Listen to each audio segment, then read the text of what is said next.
Operation Sindoor precision strikes surgical strikes కంటే భిన్నమైనవి. ఖచ్చితమైన లక్ష్యంతో ఖచ్చితమైన ఫలితాలు వచ్చేలా చేసే దాడుల్నే ప్రెసిషన్ స్ట్రైక్స్ అంటారు. ఆపరేషన్ సింధూర్లో చేసిన భారత్ దాడులు ప్రెసిషన్ స్ట్రైక్సే. ఫిక్స్డ్ టార్గెట్ గా చేసే మెరుపు దాడులే ప్రెసిషన్ స్ట్రైక్స్. పక్కా సమాచారంతోనే ఉగ్రవాద క్యాంపుల్ని టార్గెట్ చేశాయి.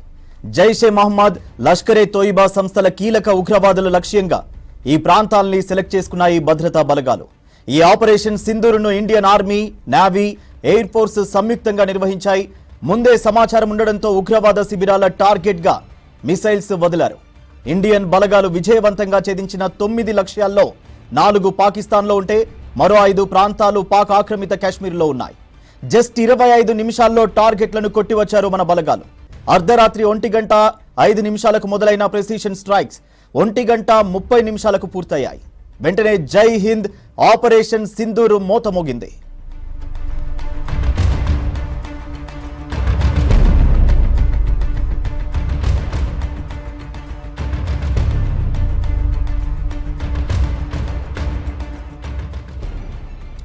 సర్జికల్ స్ట్రైక్స్ దేశంలో ఒక బ్రాండ్. 2016 సెప్టెంబర్ 18న పాక్ బార్డర్లోని ఉరి సైనిక స్థావరంపై 4 జైషే మహమ్మద్ ఉగ్రవాదులు అటాక్ చేశారు. దాడి చేసిన 11 రోజులకు అంటే సెప్టెంబర్ 28, 29న ఇండియన్ ఆర్మీ సరిహద్దు రేఖ ఎల్ఓసి దాటింది. కటిక చీకట్లో పాకిస్తాన్ భూభాగంలోకి చొచ్చుకెళ్లి మరీ ఉగ్రవాదుల స్థావరాలపై అటాక్ చేసింది. కొన్ని గంటల్లోనే ఆ ఆపరేషన్ సక్సెస్ఫుల్ గా ఫినిష్ చేసింది. పాకిస్తాన్కు అసలు విషయం తెలిసేలోగా అక్కడ వాళ్లకు మిగిలింది బూడిదే. మన బలగాలు చీకట్లో కలిసిపోయి సౌండ్ చేయకుండా కనిపించిన టార్గెట్లను స్మూత్ గా ఫినిష్ చేసేసేశారు. ఇది సర్జికల్ స్ట్రైక్ స్టైల్. అంటే మెరుపు దాడులతో కనిపించిన వాటిని క్షణాల్లో ఖతం చేయడమే. ప్రెసిషన్ స్ట్రైక్స్ టార్గెట్ చూసి కొట్టేవి. ఇక్కడ గురి తప్పదు.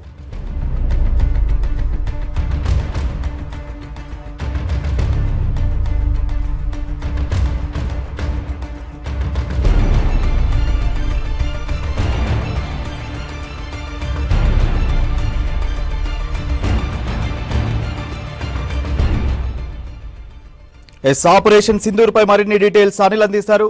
అనిల్.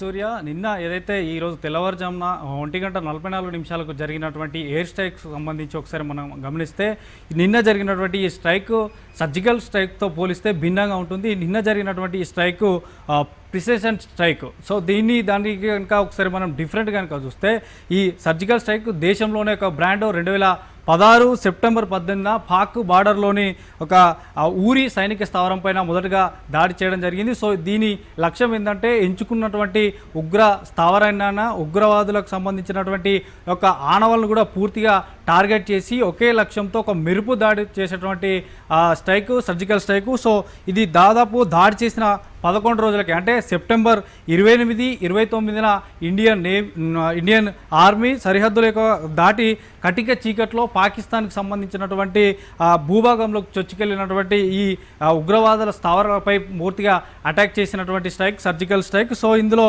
కొన్ని గంటల్లోనే అక్కడ ఉన్నటువంటి ఆపరేషన్ ఫుల్ సక్సెస్గా చేసి పూర్తిగా పాకిస్తాన్ కోలుకునే లోపే అక్కడ వారికి తెలిసే లోపే అక్కడ ఆ ఏరియా మొత్తం కూడా బూడిద చేసేసి వచ్చినటువంటి పరిస్థితి. ఇది పూర్తిగా కూడా సర్జికల్ స్ట్రైక్ సంబంధించినటువంటిది. ఇక ఈ సర్జికల్ స్టైల్లోనే అంటే మెరుపు దాడులతో కనిపించేటువంటి ప్రతిదీ కూడా అక్కడ ఏదైనా కనిపిస్తే దాన్ని ఎంబడే స్మాష్ చేసేటువంటి సర్జికల్ స్ట్రైక్తో పోలిస్తే నిన్న జరిగినటువంటి ఈ ప్రెసిషన్ స్ట్రైక్ మాత్రం కొంత భిన్నంగా ఉంటుంది. ఇదేంటంటే ఆపరేషన్ సింధూర్లో భాగంగా నిన్న చేసినటువంటి దాడులు దాదాపు ఫిక్స్డ్ టార్గెట్గా అంటే ఒక ఉగ్రదాడికి సంబంధించినటువంటి ఆ ఉగ్రవాదుల యొక్క స్థావరాలను టార్గెట్ చేసి ఒకేసారి అక్కడ దాడి చేసిన తర్వాత అక్కడ ఉన్నటువంటి పూర్తిగా కూడా ఏదైతే ఈ ప్రాంతాలను సెలెక్ట్ చేసుకున్నారో సో ఆ ప్రాంతాలను సెలెక్ట్ చేసుకున్నటువంటి పూర్తిగా కూడా భద్రతా బలగాలు ఈ ఆపరేషన్ పూర్తిగా కూడా టార్గెట్ చేసి అక్కడ ఉన్నటువంటి పూర్తిగా కూడా హతం చేసినటువంటి పరిస్థితి. అక్కడ ఉన్నవారిని కానీ అక్కడ ఉన్నటువంటి స్థావరాలను కానీ. సో ఇందులో పూర్తిగా ఎవరైతే భారత్ దళాలకు సంబంధించి ఎన్నుకున్నటువంటి 9 లక్ష్యాలు అంటే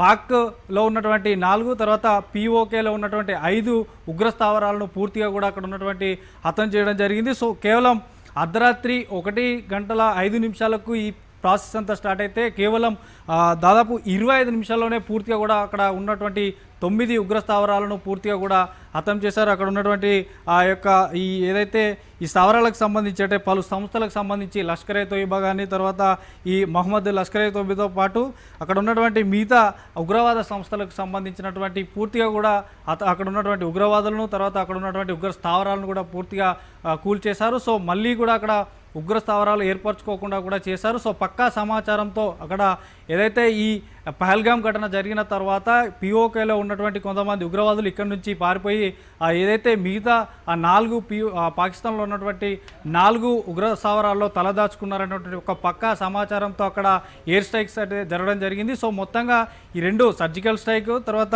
ఈ ప్రెసిజన్ స్ట్రైక్ మాత్రం చాలా భిన్నంగా ఉంటాయి. ఎందుకంటే ఎంచుకున్న దాన్ని ఖచ్చితంగా మట్టు కనిపించేంత వరకు కూడా వదిలేనటువంటి స్ట్రైక్ ఈ ప్రెసిజన్ స్ట్రైక్. సో దీంట్లో ఖచ్చితంగా ఈ నిన్న భారత్కి సంబంధించినటువంటి సైన్యం విజయం సాధించింది. సో లక్ష్యాన్ని గురి చేసి కొట్టడమే ఈ ప్రెసిజన్ స్ట్రైక్ సంబంధించినటువంటి కూడా చెప్తున్నారు. ఇక ఖచ్చితమైన టార్గెట్ తర్వాత ఉగ్రవాదుల క్యాంపులే టార్గెట్గా ఈ ప్రెసిజన్ స్ట్రైక్ నిన్న విజయాన్ని కూడా సాధించిందని చెప్పవచ్చు. ఇక నిమిషాల్లో పూర్తిగా కూడా నిమిషాల్లో అక్కడ ఉన్నటువంటి స్థావరాలను స్మాష్ చేసేసి భారత్కు సంబంధించినటువంటి సైన్యం కూడా వెనక్కి తిరిగి వచ్చినటువంటి పరిస్థితి. ఇక ముఖ్యంగా దీనికి సంబంధించి మెరుపు దాడులు చేసేటువంటి సర్జికల్ స్ట్రైక్స్తో దీనికి చీకట్లో దిమ్మ తిరిగేలాడు అంటే మనకు విజువల్స్లో చూడొచ్చు. ఆ మిడ్ నైట్లో దాదాపు 144 అంటే చాలా చిమ్మటి చీకటి ఉంటుంది. సో అందులో పెద్ద పెద్ద మెరుపుల వల్లే కూడా అక్కడ ప్రిసిషన్ స్ట్రైక్స్ సంబంధించినటువంటి ఈ సర్జికల్ స్ట్రైక్స్కు సంబంధించినటువంటి 2 విజువల్స్ పోలిస్తే మాత్రం నిన్న జరిగినటువంటి ఈ స్ట్రైక్ మాత్రం చాలా మెరుపు దాడులతో నిన్న అయితే టార్గెట్ చేశారు. సో మొత్తానికైతే ఈ ఎదురొచ్చిన వాళ్ళని స్పాట్లోనే స్మార్ట్ చేసినటువంటి ఈ ఏదైతే ప్రెసిడెంట్ స్ట్రైక్ మాత్రం కొంత అప్పటి 2016 సర్జికల్ స్ట్రైక్తో పోలిస్తే కొంత భిన్నమైందని చెప్పొచ్చు సూర్య.